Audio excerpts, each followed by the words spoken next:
সবচেয়ে ভয়ঙ্কর বিষয় এই মুহূর্তে যে ব্রেকিং নিউজ, এই মুহূর্তে যে ব্রেকিং নিউজ এসেছে দেখাবো। এই মুহূর্তে যে ব্রেকিং নিউজ এসেছে এই মুহূর্তে ব্রেকিং নিউজ হচ্ছে এডিটর মাইরে বাপের হাতে হকার সাংবাদিক ধরা পড়ছে।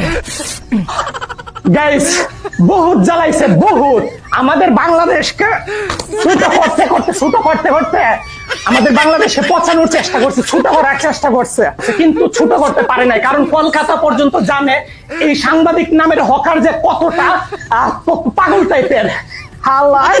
হালাই এইবার ধরছি। আর এখানে হচ্ছে এ হচ্ছে মলম ব্যবসায়ী। এর কোনোভাবে সাংবাদিক বলা যায় না, এর বলা লাগে মলম ব্যবসায়ী। আর হচ্ছে হকার সাংবাদিক, এ হচ্ছে সাংবাদিকের চাইতে বেশি হচ্ছে হকার। তাই এর এখন আমি বস্তায় বললাম, এখন ওর যে জায়গা আমি ওর জায়গা মতো পৌঁছাইয়া দিব। বহুত জ্বালাইছে, বাট এডিটর মাইরে বাপকে চিনে না, বহুত জ্বালাইছে। এবার চলো নিয়ে যাইতেছি গাইস। গাইস মলম ব্যবসায়ীকে এবার জায়গা মতে নামাই দিয়ে এবার চলেন, নামাইয়া দিয়ে এবার শুরু করো তোমার মলম বিক্রি আর হকারগিরি। দুধ, চিনি, কাজু, বাদাম এটা সেটা দিয়ে তৈরি করা। এইটা খেলে দাদা বৌদি মিল হবে, সংসারে শান্তি হবে, জীবনে অশান্তি হবে না। দাদা বুড়ো বুড়ি মিল হবে।